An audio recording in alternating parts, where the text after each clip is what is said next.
ನಮಸ್ಕಾರ ಫ್ರೆಂಡ್ಸ್, ನಾವು ಈ ದಿನ ಚಾರಣ ಪ್ರಿಯರ ತಂಡದಿಂದ ಶುಭ ಮುಂಜಾನೆ ಭಾನುವಾರ ಶುಭ ಮುಂಜಾನೆ ಬಂದಿದ್ದೀವಿ. ಚಂದ್ರವಳ್ಳಿ ಕೆರೆಗೆ ಒಂದು ನಿಗೂಢವಾದ ಸ್ಥಳಕ್ಕೆ ನಾವು ಟ್ರೆಕ್ಕಿಂಗ್ ಹೊರಟಿದ್ದೀವಿ. ಎಲ್ಲರೂ ವೀಕ್ಷಿಸಬೇಕು.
ನಾವು ಈ ದಿನ ಚಂದ್ರವಳ್ಳಿ ಕೆರೆಯಿಂದ ಸ್ಟಾರ್ಟ್ ಮಾಡ್ತಾ ಇದೀವಿ ಟ್ರೆಕ್ಕಿಂಗ್. ನಮ್ಮ ಹಿರಿಯರಾದಂತ ನಮ್ಮ ಈ ಫ್ರೆಂಡ್ಸ್ ಬಂದಿದ್ದಾರೆ. ಅವರು ಕೂಡ ನಮ್ಮಲ್ಲಿರೋ ಇಲ್ಲಿ ಕೋತಿಗಳಿಗೆಲ್ಲ ಆಹಾರವನ್ನ ದಿನ ಬೆಳಗ್ಗೆ ಕೊಟ್ಟು ಬಾಳೆಹಣ್ಣು ಬ್ರೆಡ್ ಎಲ್ಲ ಕೊಟ್ಟು ಹೋಗ್ತಾರೆ. ನಮ್ಗೆ ಕೋಟೆಯಲ್ಲಿ ಸಿಕ್ಕಿದ್ರು, ಮತ್ತೆ ಇವಾಗ ಸಿಕ್ಕಿದ್ದಾರೆ. ಜೀವಜಲವಾದ ನೀರು ಪ್ರಾಣಿ ಸಂಕುಲಕ್ಕೆ ಆಧಾರ, ಇನ್ನು ಮಲಿನಗೊಳಿಸದೆ ಸಂರಕ್ಷಿಸಿ. ಇಂದಿನ ನಾವು ನೀರಿನ ಮೂಲಗಳನ್ನ ಸಂರಕ್ಷಣೆ ಮಾಡಿ ಮುಂದಿನ ಪೀಳಿಗೆಗೆ ನಾವು ಉಳಿಸ್ಕೊಂಡು ಹೋಗ್ಬೇಕಾಗುತ್ತೆ.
ಸ್ಟಾರ್ಟ್ ಮಾಡಿದ್ದ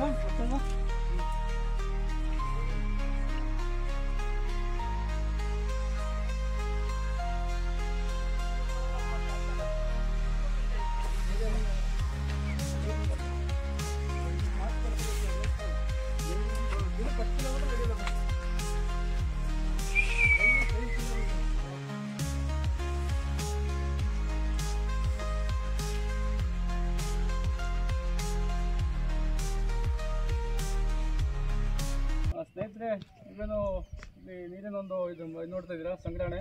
ಇದು ಚಂದ್ರವಳ್ಳಿ ಕೆರೆ ಅಂತೇಳಿ, ಅಂದರೆ ಕರ್ನಾಟಕದ ಮೊಟ್ಟ ಮೊದಲ ಮಾನವ ನಿರ್ಮಿತ ಕೆರೆ. 1800 ವರ್ಷಗಳ ಕಾಲ ಇತಿಹಾಸ ಕೂಡ ಈ ಒಂದು ಕೆರೆಗೆ ಇದೆ. ಇಲ್ಲಿ ಇದನ್ನು ಕರ್ನಾಟಕದ ಮೊಟ್ಟ ಮೊದಲ ಸ್ವಾತಂತ್ರ್ಯ ರಾಜರಾದಂತಹ ಮಯೂರವರ್ಮ ಅವರು ಇದನ್ನು ಸ್ಥಾಪನೆ ಮಾಡೋದಂತೇಳಿ ಹೇಳ್ತಾರೆ. ಇದು ಮೇಲ್ಗಡೆ ದೊಳಪನ ಗುಡ್ಡ ಅಂತೇಳಿ, ನಿಮಗೇನು ಹೇಳಿದ್ನಲ್ಲ ಒಂದು ಪ್ಲೇಸ್ ತೋರಿಸ್ತಾ ಅಂತೇಳಿ, ಈ ದೊಳಪನ ಗುಡ್ಡ ಅಂತೇಳಿ ಮೇಲ್ಗಡೆ. ಈಗ ನಾವು ಅಲ್ಲಿ ಟ್ರೆಕ್ಕಿಂಗ್ ಹೋಗ್ತಾ ಇದ್ದೀವಿ. ನಮ್ಮ ತಂಡ ಈಗ ಮೇಲ್ಗಡೆ ಹೋಗ್ತಾ ಇದೆ, ಚಾರಣ ಪ್ರಿಯರ ತಂಡ. ಹಲೋ ಫ್ರೆಂಡ್ಸ್, ನೋಡಿರ್ಬೋದು ಇದು ದೊಳಪನ ಗುಡ್ಡಕ್ಕೆ ಹೋಗೋ ದಾರಿ ಇದು.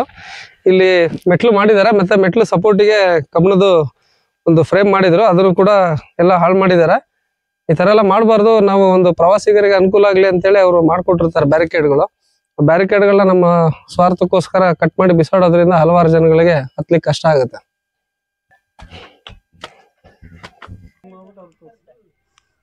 ನೋಡಿ, ಈಗ ನಾವು ಮೇಲ್ಗಡೆ ಹೋಗ್ಬೇಕಲ್ಲಿ, ಇನ್ನು ಅಲ್ಲಿಗೆ ನಮ್ಮ ಸ್ನೇಹಿತರೆಲ್ಲ ಮೇಲ್ಗಡೆ ಹೋಗಿದ್ದಾರೆ. ನಾವೀಗ ಅರ್ಧ ಭಾಗದಲ್ಲಿ ಇದ್ದಾರೆ ಅವ್ರನ್ನ.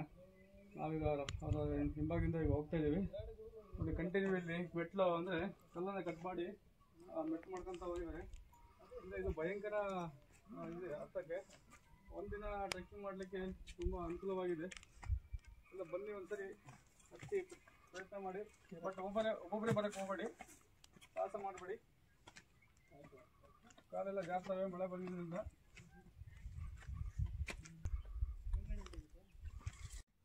ನೋಡಿ ಸ್ನೇಹಿತರೆ, ಈಗ ನೋಡ್ತಿದ್ರ ಮೇಲ್ಗಡೆ ದಾರಿ ಇದೇ ರೀತಿ ಹೋಗ್ಬೇಕು ನಾವು. ಮೇಲ್ಗಡೆ ಅದೆಲ್ಲ ಕಲ್ಲೆಲ್ಲ ಎಲ್ಲ ಇದಾಗಿದ್ದಾವೆ, ಮಳೆ ಬಂದೆಲ್ಲ ಜಾರ್ಕೊಂಡು ಬೀಳ್ತಿದ್ದಾವೆ ಬಂಡೆಗಳು.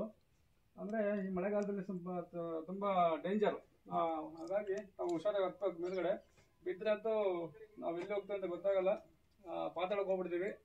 ನೋಡಿ ಎಷ್ಟು ಎತ್ತರವಿದೆ ಬಂಡೆ, ಅದ್ರ ಮೇಲ್ಗಡೆ ಹೋಗ್ಬೇಕು ನಾವೀಗ.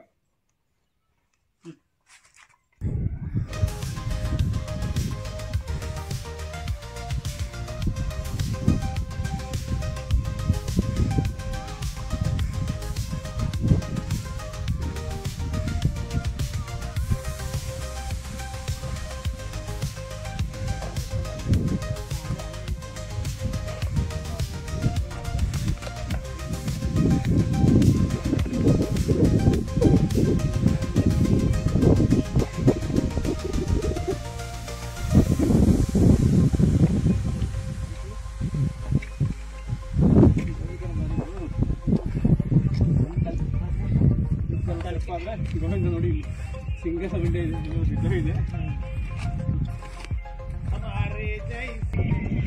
ನೋಡಿ, ನಾವು ಹೊತ್ಕೊಂಡ್ಬಂದಿರೋ ದಾರಿ ಕಾಣ್ತಾ ಇದೆ ಕೆಳಗಡೆ, ಎಷ್ಟು ಡೀಪ್ ಆಗಿದೆ ನೋಡಿ. ಒಳ್ಳೆ ವಾತಾವರಣ ಇದೆ ಇವತ್ತು, ಭಾನುವಾರ ಸಂಡೇ, ನಮ್ಮ ದುರ್ಗ ಸ್ವರ್ಗ. ಈಗ ನೋಡಿ, ಈಗ ನಾವು ಈ ಮಾರ್ಗವಾಗಿ ಮೇಲ್ಗಡೆ ಹೋಗ್ಬೇಕೀಗ.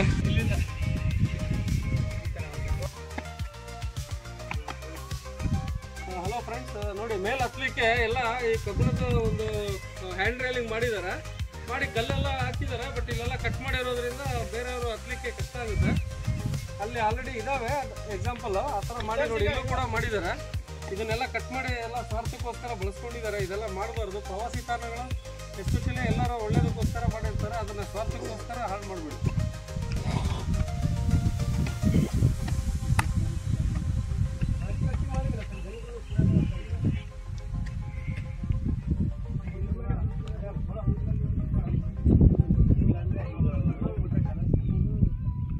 ನೋಡಿ ಫ್ರೆಂಡ್ಸ್, ಇದು ತುಂಬಾ ಅವರು ಕಬ್ಬಿಣದ ಸರಳುಗಳನ್ನು ಹಾಕಿ ಸಾರ್ವಜನಿಕರಿಗೆ ಒಳ್ಳೇದಾಗ್ಲಿ, ಟ್ರೆಕ್ಕಿಂಗ್ ಬರಲಿ ಅಂತೇಳಿ ಹಾಕಿದಾರೆ.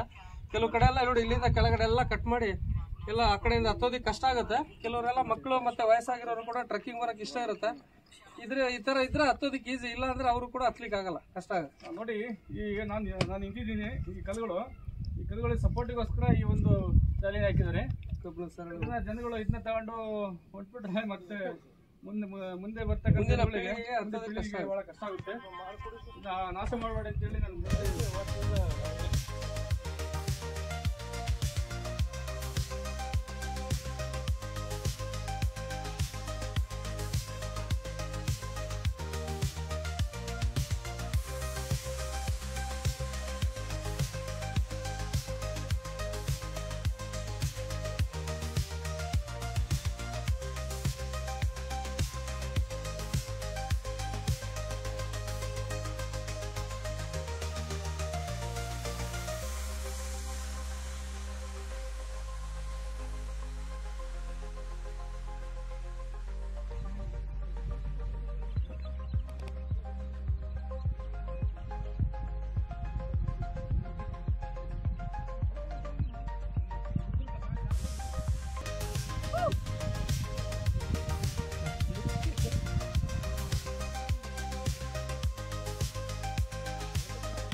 ಅಂದ್ವಲ್ಲ, ಇಲ್ಲಿ ತುಂಬ ಡೀಪ್ ಇದೆ, ಅಂದರೆ ಇಲ್ಲಿ ಮೋಸ್ಟ್ ಡೇಂಜರಸ್ ಪ್ಲೇಸು ಈಗತ್ತಿದ್ದು. ಇಷ್ಟೊತ್ತು ಸ್ವಲ್ಪ ಸ್ಟಪ್ಸಿತ್ತು, ಇಲ್ಲಿ ಯಾವುದೇ ಸ್ಟಪ್ಸ್ ಇಲ್ಲ. ಅಲ್ಲೇ ಬಂಡೆಕಲ್ಲನ್ನು ಕಡಿದು ಕಂಬಿಯೆಲ್ಲ ಹಾಕಿದ್ರು, ಕಂಬಿಯೆಲ್ಲ ಕಿತ್ಕೊಂಡೋಗಿದ್ರು. ಹಾಗಾಗಿ ತುಂಬ ಕಷ್ಟ, ಡೇಂಜರ್ ಇದು. ಹಾಗಾಗಿ ತುಂಬ ನೋಡಿ ಡೀಪ್ ಎಷ್ಟು ಕಾಣುತ್ತೆ ನೋಡಿ ನಿಮಗೆ. ಹಾಗಾಗಿ ತುಂಬ ಎಚ್ಚರಿಕೆಯಿಂದ ಕೆಳಗಡೆ ಹತ್ಬೇಕಂತೇಳಿ.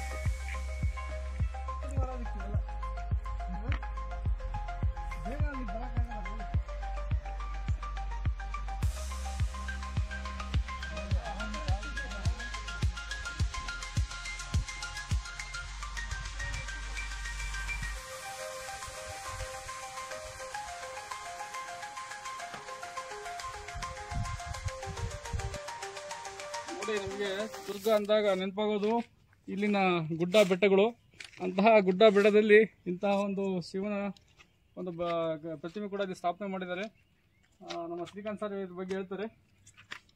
ನೋಡಿ, ಯಾವಾಗ ಹಿಂದೆ ರಾಜ ಮಹಾರಾಜರ ಕಾಲದಲ್ಲಿ ಇದು ಕೆತ್ತನೆ ಮಾಡ್ಕೊಂಡಿರ್ತಾರೆ. ಶಿವದ ಒಂದು 7 ಸುತ್ತಿನ ಕೋಟೆ ತರನೇ ಇದು ಕೂಡ 7 ಸುತ್ತಿದೆ. 1 2 3 4 5 6 7 ಸುತ್ತಿದೆ. ಅದೇ ತರನೇ ರೈನ್ ವಾಟರ್ ಹಾರ್ವೆಸ್ಟಿಂಗ್ ಸಿಸ್ಟಮ್ ಮಾಡಿದ್ದಾರೆ. ಮಳೆ ನೀರು ಕೊಯ್ಲನ್ನ ಈಗಿನ ಕಾಲದಲ್ಲೂ ಕೂಡ ಇದೇ ತರ ಮಾಡ್ತಾ ಇದ್ದಾರೆ. ಇಲ್ಲಿ ನೀರು ಬಂಡೆ ನೀರನ್ನ 1 2 3 ಸ್ಟೆಪ್ ಅಲ್ಲಿ ಫಿಲ್ಟರ್ ಆಗುತ್ತೆ. ಫಿಲ್ಟರ್ ಆಗಿ ಅದು ಕೆರೆಗೆ ಹೋಗುತ್ತೆ. ಇಲ್ಲಿ ಸೈನಿಕರು ಕೂಡ ಇಲ್ಲಿ ಮೇಲ್ಗಡೆ ಇರ್ತಾ ಇದ್ರು. ಅವಾಗ ಅವರಿಗೆ ಕುಡಿಯೋ ನೀರಿನ ವ್ಯವಸ್ಥೆಗಳು ಮಾಡ್ಕೊಂಡಿರ್ತಾರೆ. ಈ ಹಳೆ ಟೆಕ್ನಾಲಜಿನ ಈಗಲೂ ಕೂಡ ರೈನ್ ವಾಟರ್ ಹಾರ್ವೆಸ್ಟಿಂಗ್ ಇದೇ ತರ ಮಾಡ್ತಾ ಇದ್ದಾರೆ ಕೆಲವೊಂದು ಸಿಟಿಗಳಲ್ಲಿ. ಇದು ಹಳೆ ಟೆಕ್ನಾಲಜಿ. ಇದನ್ನ ಹೊಸದಾಗಿ ಇದೇ ಸಿಸ್ಟಮ್ನ ಫಾಲೋ ಮಾಡ್ತಾ ಇದ್ದಾರೆ. ದುರ್ಗದ ಜನಗಳಲ್ಲಿ ಏಕೆ ಅಷ್ಟು ಪೌರುಷ ಅಂದ್ರೆ, ದುರ್ಗದ ಬಂಡೆ ನೀರನ್ನ ಕುಡಿದಿರ್ತಾರೆ ಅವರು. ಬಂಡೆಗಳಲ್ಲಿ ಹರಿದಿರೋ ನೀರೇ ಬರೋದು ನಮ್ಮ ಚಂದ್ರವಳ್ಳಿ ಕೆರೆಗೆ ಎಲ್ಲ ಪ್ರತಿಯೊಂದು. ಹಾಗಾಗಿ ದುರ್ಗದ ಜನರಲ್ಲಿ ರೋಷ ಹೆಚ್ಚಾಗಿರುತ್ತೆ.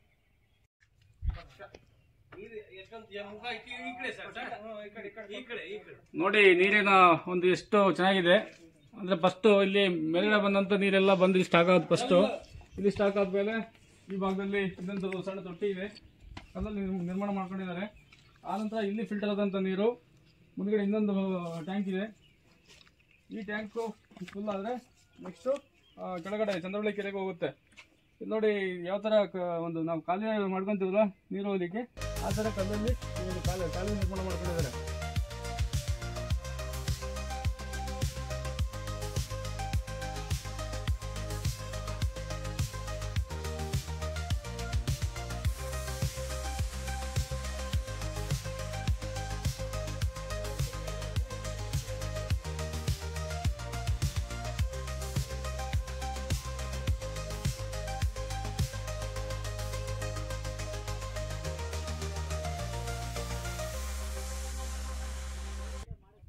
ಅಂತೂ ಮೇಲ್ಗಡೆ ಈಗ ವ್ಯೂ ಪಾಯಿಂಟಿಗೆ ಬಂದಿದ್ದೀವಿ.